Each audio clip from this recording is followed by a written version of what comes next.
Sarap talaga, guys. Nilagyan ko siya ng mixed oats with nuts para meron naman tayong fiber para hindi tayo magutom kagad. So, yun yung trick doon, diba? So, ito lang yung lunch ko. Cheers!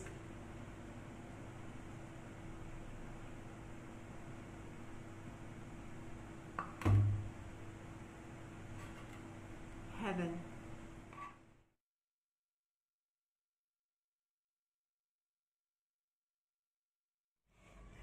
Hello guys, meron akong overripe dito na mangga. Pero okay pa to sa loob.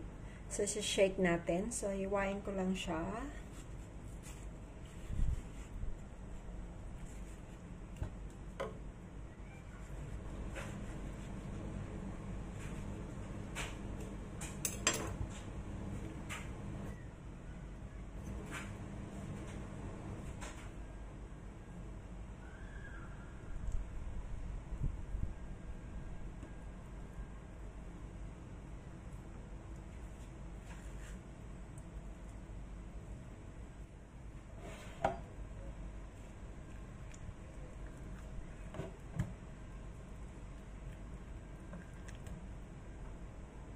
Ito lang yung lunch ko guys kasi mag-isa lang ako dito sa bahay. Kaya isi-share ko na lang. Ay! Isi-share ko na lang to. Alam niyo yung gawa na easy 1, 2, 3. Ayaw na ng chopping board. Ayaw na. Ayaw maghugas guys. Ganito yung gawin nyo kung ayaw yung maghugas. Diba? Kung tamad kayo, ito yung gagawin nyo. So ayan, tapos na po tayo. So na guys, lagay lang natin yung ating blender. Lagay natin yung taas-taas natin ng konti para makita, 'di ba? So kasi guys, diet yung lola, lagyan natin yan ng mix na nuts oats na at least meron tayong fiber ba. So lagyan ko lang siya ng 2 tablespoon, meron na siyang mga nuts, meron na siyang mga mixed ingredients sa loob. So, lagay natin, 2 tablespoon lang. And then, lagyan natin siya ng milk. So, about a cup of milk. And then, i-blend natin to.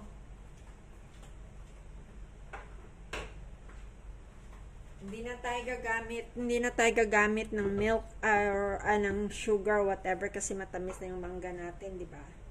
So, i-on lang natin yung ating machine. And then, i-on natin to.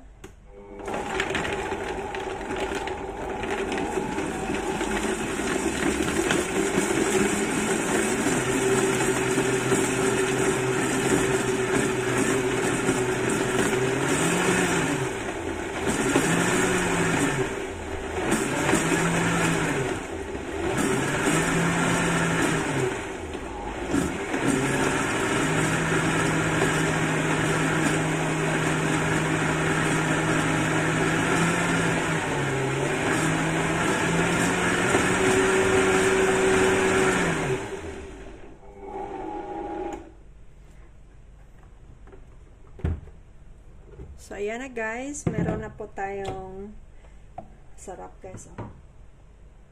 I can't resist. Super yummy. Wait a second. Ito na guys. Meron tayong cup. Sali natin dito. Tingnan nyo. Super thick and yummy. So, ito lang yung lunch ng inyong lola.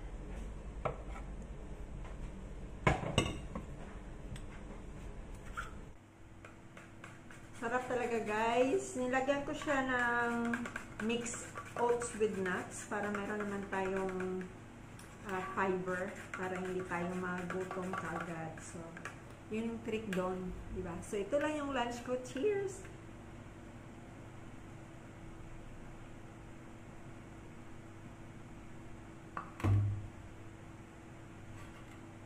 Heaven. Heaven.